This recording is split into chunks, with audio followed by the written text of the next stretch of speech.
We now come to Shadow Secretary Angela Rayner. Thank you, Mr Speaker. And I think it's worth reiterating that the Government have been found to have acted unlawfully over the contract with Public First. Their attitude is the rules do not apply to them.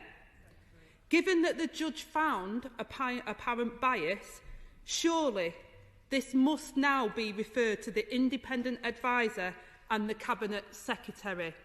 What are they scared of?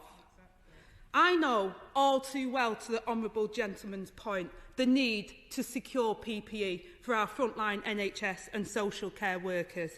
But while nurses were working in bin bags, others were filling their pockets at the taxpayers' expense.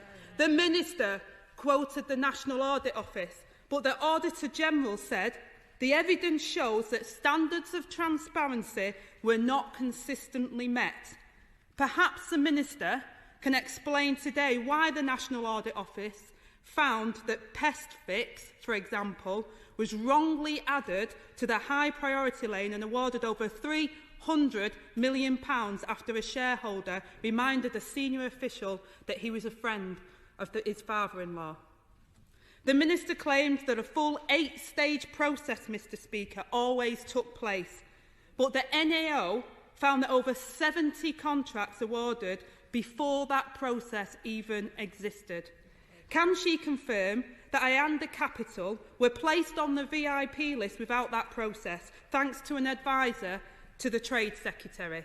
Officials admitted that due diligence hadn't been carried out on Ianda, and the bar seems to have been lowered on that case. If ministers want to be taken seriously by the public, Mr Speaker, then quite frankly, they need to stop taking the hit and miss.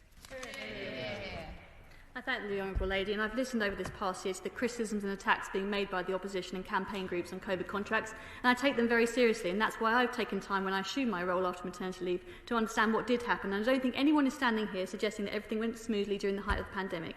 It did not. A whole series of challenges were faced and shortcomings highlighted, and I've now twice set out in some detail the problems that have been described to me, and I've set out what we're doing to resolve them. To go through some of them in relation to PPE, some 450 people from across government were moved into the Department of Health to become a stand-up virtual team to assist with securing PPE. That team is normally only 21 people strong, and this meant a lot of people who did not know each other, working remotely on a range of different IT systems, with suppliers they didn't know, on product they were not familiar with, in a most highly pressured market of their careers. And that's led to lags in contract publication, as paperwork has been very tricky to join up across systems.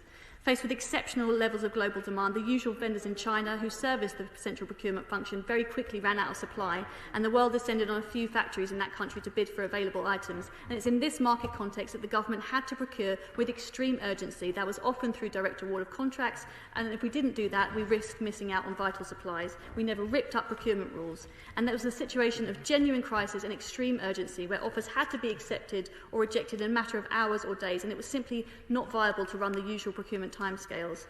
The effort to secure PPE was Herculean and involved setting up a new logistics network from scratch. Now, I've explained in Parliament on a number of occasions that the VIP fast-track lane, which has been touted often by the opposition, was actually a mailbox set up by officials during the height of the pandemic to consider some of the 15,000 offers of assistance to supply PPE. In the early months, leads were coming in a lot faster than they could be processed, and when they were rejected or if they were delayed, people then started chasing through their MPs or in their ministers. To manage that influx of offers, a separate mailbox was set up to handle this area of work and to sift credible offers.